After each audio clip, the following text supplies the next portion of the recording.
ప్రభుత్వ మెడికల్ కాలేజీలో తీసుకురావడానికి పాడేరు, మార్కాపురం, మదనపల్లి, పులివెందల అండ్ ఆదోని ఈ 5 చోట్ల ఒక ప్రణాళిక ప్రకారం కాలేజీల నిర్మాణం పూర్తి చేసుకోవడం, హాస్పిటల్స్ నిర్మాణం పూర్తి చేసుకోవడం, ఇండియన్ మెడికల్ కౌన్సిల్కి అప్లై చేయటం, ఇవన్నీ కూడా జరిగింది.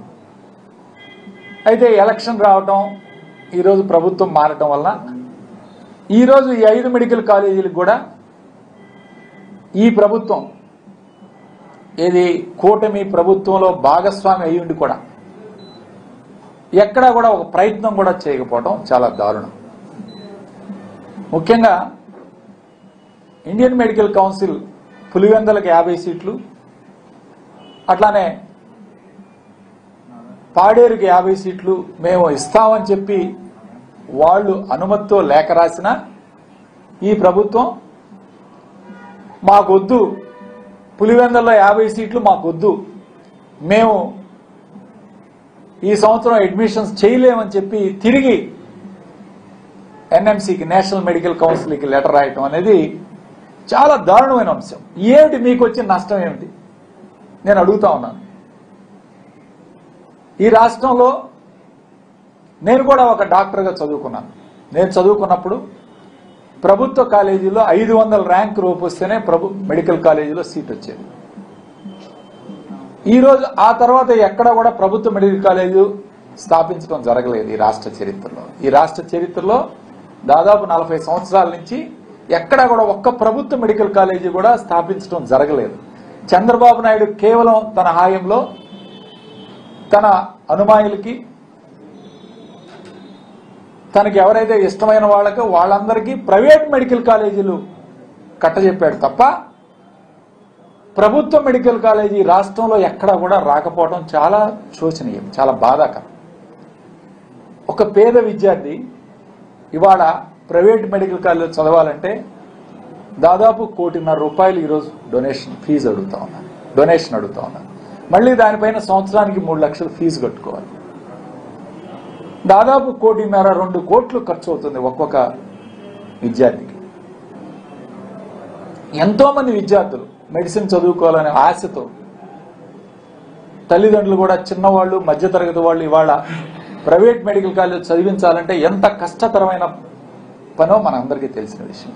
అలాంటిది జగన్మోహన్ రెడ్డి గారు 17 కొత్త గవర్నమెంట్ మెడికల్ కాలేజీలు స్థాపించి వాటన్నిటికి ఖర్చు పెట్టి సుమారు 8,500 కోట్ల రూపాయలు దానికి కేటాయించి కొన్ని బ్యాంకు లోన్ల ద్వారా తీసుకొచ్చి కాలేజీలన్నీ కూడా ప్రారంభించి ఒక పేద విద్యార్థి ఒక మెడికల్ ఎడ్యుకేషన్ అందుబాటులో తీసుకురావడం. ఈ 17 మెడికల్ కాలేజీ వలన కూడా దాదాపు 2,550 సీట్లు మనకు అందుబాటులోకి వస్తాయి.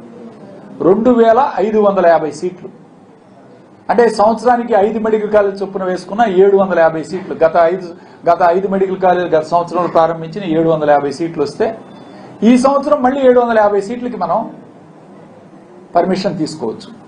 ఆ అవకాశం ఉన్నా సరే ఈరోజు ఆ సత్యకుమార్ గారు హెల్త్ మినిస్టర్ గారు మాట్లాడుతున్నారు, మాకు ప్రొఫెసర్స్ లేరు, అసిస్టెంట్ ప్రొఫెసర్స్ లేరు, స్టాఫ్ లేరని. ఈ రాష్ట్ర చరిత్రలో జగన్మోహన్ రెడ్డి గారు 54,000 మందిని మెడికల్ అండ్ ఆరోగ్య శాఖలో రిక్రూట్ చేసుకున్న ఘనత ఒక జగన్మోహన్ రెడ్డి గారు. అంటే 54,000 మంది, ఇందులో డాక్టర్లు దాదాపు 4,800 మంది డాక్టర్లను రిక్రూట్ చేసుకున్నారు. అంటే ఇంతమంది డాక్టర్లు రిక్రూట్ చేసుకున్నా మీరు కొరత ఉందంటే గతంలో ఏం జరిగింది? గతంలో ఎలా ఉన్నాయి ఈ మెడికల్ కాలేజెస్? గతంలో రిప్యూటెడ్ మెడికల్ కాలేజీలో కూడా ప్రొఫెసర్స్ ఉండేవాళ్ళు కాదు. కానీ జగన్మోహన్ రెడ్డి గారు ఈరోజు ఎన్నో ఖాళీలను భర్తీ చేపించి 4,800 మంది డాక్టర్లను తీసుకోవటం, స్పెషలిస్ట్ సేవలు అందుబాటులో తీసుకురావటం, స్టాఫ్ నర్సులను రిక్రూట్ చేసుకోవటం, దాదాపు 54,000 ఎంఎన్ఓలు, ఎఫ్ఎన్ఓలు, ల్యాబ్ అసిస్టెంట్స్, ఫార్మసిస్టులు, ఇలా మెడికల్ రంగంలో 54,000 మంది రిక్రూట్మెంట్ చేసుకుంటే ఈరోజు మీరు ఈ మాట మాట్లాడుతున్నారు. అసలు మీకు చిత్తశుద్ధి ఉందా? మీకు నష్టం ఏంటి? ప్రభుత్వ మెడికల్ కాలేజీలు తీసుకొచ్చి ఇవాళ సీట్లు ఇస్తే మీకు నష్టం ఏంటి? మీ ప్రభుత్వానికి ఇబ్బంది ఏంటో చెప్పాలి. ఈరోజు సత్యకుమార్ గారికి నేను ఛాలెంజ్ విసురుతున్నాను. మీరు అన్నారు చర్చకు నేను సిద్ధమని. నేను సిద్ధం. వైఎస్ఆర్ జగన్మోహన్ రెడ్డి గారి హయాంలో ఏం జరిగింది హెల్త్ సెక్టర్ లో దీనికి చర్చకు నేను సిద్ధం, మీరు సిద్ధమేనా? నేను సవాల్ విసురుతున్నాను. రండి చర్చిద్దాం వేదిక మీద. ఏం చేశారు జగన్మోహన్ రెడ్డి గారి 5 సంవత్సరాల్లో హెల్త్ రంగంలో? మీరేం చేస్తున్నారు? అరే ఫీవర్లు వచ్చి మా పక్కన పిడుగురాళ్ల మున్సిపాలిటీలో డయేరియాలు సీజనల్ వ్యాధులతోటి దాదాపు 7 మంది చనిపోతే ఇంతవరకు మీరేం తీసుకున్న చర్యలు లేవు. ఏం చర్యలు తీసుకున్నారు మీరు?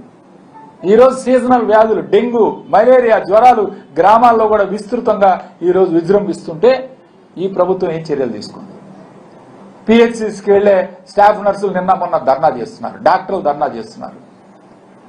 ఈరోజు స్పెషలిస్ట్ సేవలు దాదాపు 150 మంది డాక్టర్లు మీరు రిమూవ్ చేశారు మీ ప్రభుత్వం రాంగ్లోనే. ఏం తప్పు చేశారు? జగన్మోహన్ రెడ్డి గారు పక్కా ప్రణాళికతో. అలానే ఈరోజు ప్రైవేట్ మెడికల్ కాలేజ్ మీరేమన్నారు? కొత్తగా మెడికల్ కాలేజ్ను కూడా పీపీపీ మోడ్లో ప్రైవేట్ అండ్ పబ్లిక్ రంగంలో ఇద్దరం కూడా అనుసంధానం చేసి ప్రైవేట్ భాగస్వామ్యానికి అప్పచెప్తా ఉంటున్నారు. దీనివల్ల ఏం జరుగుతూ ఉంది ఈ రాష్ట్రంలో? ఈరోజు ప్రజలందరూ కూడా ఒకసారి ఆలోచించాలి. ఒక్కసారి ప్రైవేట్ రంగం వాళ్ళు ఈరోజు జగన్మోహన్ రెడ్డి గారు ప్రభుత్వ డబ్బుతో నిర్మాణం చేశారు ఈ కాలేజీలన్నీ. వీటిని మీరెవరండి ప్రైవేట్ భాగస్వాములకు అప్పచెప్పడానికి? ఇది భావ్యమేనా? ప్రభుత్వం డబ్బు తీసుకొచ్చి ఈరోజు కాలేజీలు హాస్పిటల్ నిర్మాణం చేస్తే మీరు ఒక ప్రైవేట్ భాగస్వామికి అప్పచెప్తా ఉన్నారు. ప్రైవేట్ భాగస్వామి రంగంలోనే మేనేజ్మెంట్ కోటా అంటారు. 50% సీట్లు అమ్ముకోవడానికి వాళ్ళు సిద్ధపడతారు. అంటే 50% సీట్లు మనం కోల్పోతున్నాం పేద విద్యార్థులకి. ఈ 2550 సీట్లో 50% అంటే సుమారు 1300 సీట్లు మీరు ప్రైవేట్ భాగస్వామిలో బి కేటగిరీ, సి కేటగిరీ అమ్ముకోవడానికి ఈరోజు మీరు అవకాశం కల్పిస్తున్నారు. అంటే మీ అనుమాయులకి, మీ పార్టీకి భజన చేసే వాళ్ళకి ఈరోజు కాలేజీలు అమ్ముకొని వాళ్ళు సంపాదించుకొని మీకు ఎన్నికల్లో పెట్టుబడులు పెట్టడానికి మీరు సిద్ధం చేసుకున్నారు. కానీ జగన్మోహన్ రెడ్డి గారు అలా చేయలేదే. ప్రభుత్వ కాలేజీలు పేద విద్యార్థుల కోసం 2550 సీట్లు ఈరోజు ఆయన తీసుకొస్తానంటే మీకేం నష్టం జరిగింది? ఇవాళ మీరు ఎందుకు ప్రైవేట్ భాగస్వామికి ఈరోజు కాలేజీలు అమ్మాలని చూస్తున్నారు? ఇది చాలా ఘోరమైన తప్పు. దాదాపు ప్రైవేటీకరణ చేయొద్దు దయచేసి. ప్రభుత్వ మెడికల్ కాలేజీలుగానే వీటిని ఉంచాలి అని ఈరోజు మేము డిమాండ్ చేస్తున్నాం వైఎస్ఆర్ కాంగ్రెస్ పార్టీ. అంతేకాదు ఇవాళ మీరు ప్రైవేట్ మెడికల్ కాలేజీలు, private hospital, private medical college private వాళ్ళకి అప్పచెప్తే ఏం జరుగుతుందండి? ఒక పేషెంట్ ఇవాళ హాస్పిటల్కి వెళ్తే ప్రైవేట్ మెడికల్ కాలేజ్ అయితే ఛార్జీలు కలెక్ట్ చేస్తారు. యూజర్ ఛార్జీలు అంటారు. సిటీ స్కాన్ కింద, ల్యాబ్ కింద, ఓపీ కింద, ట్రీట్మెంట్ కింద అని డబ్బులు కలెక్ట్ చేస్తారు. ఇవి కట్టడానికి వాళ్ళు సిద్ధంగా ఉంటారా? పేదవాడికి ఎక్కడ న్యాయం జరుగుతుంది? అదే ప్రభుత్వ మెడికల్ కాలేజీలు అయితే ఈ ట్రీట్మెంట్ అంతా కూడా ఉచితంగా అందిస్తారు. ఉచితంగా వాళ్ళకి సేవలు అందించాలి. అలాంటిది మీరు పక్కన పెట్టి ప్రైవేట్ భాగస్వాములకు అప్పచెప్తే రేపు వాళ్ళు ఇష్టం వచ్చినట్టు వాళ్ళు కలెక్ట్ చేసుకుంటారు డబ్బులు. ల్యాబుల దగ్గర నుంచి సిటీ స్కాను, ఎంఆర్ఐ స్కాను, అట్లానే ట్రీట్మెంట్ ఖర్చులు, మళ్ళీ వీటన్నిటికీ కూడా పేద పేషెంట్లు ఎవరైతే ఈరోజు ట్రీట్మెంట్ కోసం వస్తారో ఈ మెడికల్ కాలేజీల్లో వీళ్ళందరి దగ్గర నుంచి డబ్బులు కలెక్ట్ చేసే కార్యక్రమం. ఉదాహరణకి పిడుగురాళ్ళ మెడికల్ కాలేజ్ ఉంది. ఇవాళ అక్కడికి వచ్చే వాళ్ళందరూ కూడా పేదవాళ్ళు ఉన్నారు. మాచర్ల, పల్నాడు ప్రాంతం నుంచి వాళ్ళందరి దగ్గర మీరు డబ్బులు కలెక్ట్ చేసుకోవడం ప్రారంభిస్తే వాళ్ళు అక్కడికి రాగలరా? ట్రీట్మెంట్ చేయించుకోగలరా? ఏమిటి మీ ఆలోచన? ఏమిటి? రావడంతో ఇవన్నీ కూడా ప్రైవేటీకరణ చేస్తాం, ఈ కాలేజీలు ఇచ్చేస్తాం అనే ఆలోచనతో ఈ ప్రభుత్వం పనిచేస్తున్న తీరుని తీవ్రంగా ఖండిస్తూ దయచేసి జగన్మోహన్ రెడ్డి గారి మీద కోపం మీదనో, జగన్మోహన్ రెడ్డి గారు చేస్తున్న పథకాల మీద కోపం మీదనో, లేకపోతే ఆయన మీద కక్షతోనో ఇలాంటి పేద విద్యార్థులకి న్యాయం చేయకుండా మీరు ప్రైవేటీకరణ చేయడం అనేది దారుణమైన అంశం. ఈ సీట్లు ఏదైతే కోల్పోతున్నావో ఈ సంవత్సరానికి, ఈ సీట్లన్నీ మళ్ళీ ఫిల్ చేస్తే మనకి 750 సీట్లు వస్తాయి ఈ సంవత్సరం. వచ్చే సంవత్సరం 7 మెడికల్ కాలేజీలకి సిద్ధం చేశారు. అంటే దాదాపు 1050 సీట్లు వచ్చే సంవత్సరం వస్తాయి. దయచేసి ఈ 5 + 7 12 మెడికల్, అంటే 5 మెడికల్ కాలేజీలు గత సంవత్సరం ప్రారంభించారు కాబట్టి మిగిలిన 12 మెడికల్ కాలేజీలకి మీరు అనుమతులు తీసుకొచ్చి, ఎందుకంటే మీరు మద్దతు ఇస్తున్న ప్రభుత్వమే కేంద్రంలో ఉంది, ఇప్పుడు తీసుకురావడం పెద్ద సమస్య కాదు. ఫెసిలిటీస్ కావాలంటే మనం నిదానంగా ఏర్పాటు చేసుకోవచ్చు. ఎందుకంటే మెడికల్ కాలేజీ ప్రారంభమైన ఫస్ట్ 1 ఇయర్లోనే మనం అన్ని ఫెసిలిటీస్ చూపించాల్సిన అవసరం లేదు. నిదానంగా గ్రాడ్యువల్గా హాస్పిటల్ నిర్మాణం చేసి పేషెంట్లన్నీ సెకండ్ ఇయర్లో చూపించుకోవచ్చు. సో ఫస్ట్ ఇయర్లో ఓన్లీ క్లాసులు టీచింగే జరుగుతుంది. కాబట్టి అంతవరకు రిక్రూట్ చేసుకొని 1 ఇయర్ టైం ఉంది కాబట్టి మీరు అన్ని సీట్లన్నీ కూడా ఫిల్ చేయించుకొని కావాలంటే నెక్స్ట్ ఇయర్కి హాస్పిటల్స్ అన్ని మీరు డెవలప్ చేసుకొని టైం అడిగి ఎన్ఎంసీలో టైం అడిగి టైం తీసుకొని మనం ఫెసిలిటీస్ అన్ని ఏర్పాటు చేసుకోవచ్చు. కాబట్టి దీన్ని గమనించుకొని ఏదైతే జగన్మోహన్ రెడ్డి గారు తీసుకొచ్చారు కాబట్టి మేము చేయకూడదనే ఆలోచన లేకుండా తప్పకుండా పేద విద్యార్థులు ఈ రాష్ట్రంలో లబ్ధి చేకూరుతారు. ఈ 5 మెడికల్ కాలేజీలను కూడా ప్రారంభించాలి ఈ సంవత్సరం. వచ్చే సంవత్సరం 7 మెడికల్ కాలేజీలు ప్రారంభించడానికి చర్యలు తీసుకోవాలని చెప్పి ఈరోజు నేను గట్టిగా ఈ ప్రభుత్వాన్ని డిమాండ్ చేస్తున్నాను. అట్లానే సత్యకుమార్ గారు మీరు ఎక్కడైనా సిద్ధమే. మేము ఒకటే చెప్తున్నాం, హెల్త్ రంగంలో గత ప్రభుత్వాలు ఏం చేశాయో తెలియదు. జగన్మోహన్ రెడ్డి గారు తీసుకొచ్చిన సంస్కరణల వలన ఈరోజు బ్రహ్మాండంగా పేదవాడికి ప్రభుత్వ హాస్పిటల్స్ లో మంచి వైద్యం లభిస్తుంది, మంచి సేవలు అందుతున్నాయి.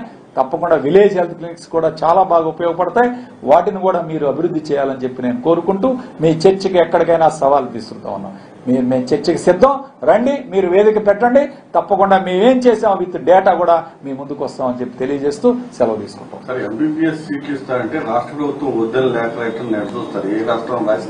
అసలు ఏమిటి వాళ్ళకి నష్టం ఏమిటి? ఒక మెడికల్ కాలేజ్ రన్ చేయడానికి, ప్రభుత్వ మెడికల్ కాలేజ్ రన్ చేయడానికి వాళ్ళకి వచ్చిన నష్టం ఈ విధంగా నేను అనుకోవడం ఏ రాష్ట్రం కూడా తిరిగి లెటర్ రాయటం అనేది జరగదు. ఎవరైనా సీట్లు ఇస్తే ఉపయోగించుకుంటారు తప్ప దీన్ని మాకు వద్దు అని వెనక్కి రాసే కార్యక్రమం ఒక్క ఆంధ్రప్రదేశ్ రాష్ట్రమే జరిగింది. అది కూడా ఈ కూటమి ప్రభుత్వంలోనే జరిగిందని చెప్పి నేను చెప్పదలుచుకున్నాను. అవును, పిహెచ్సి స్టాఫ్ నర్సు స్ట్రైక్ లో ఉన్నారు.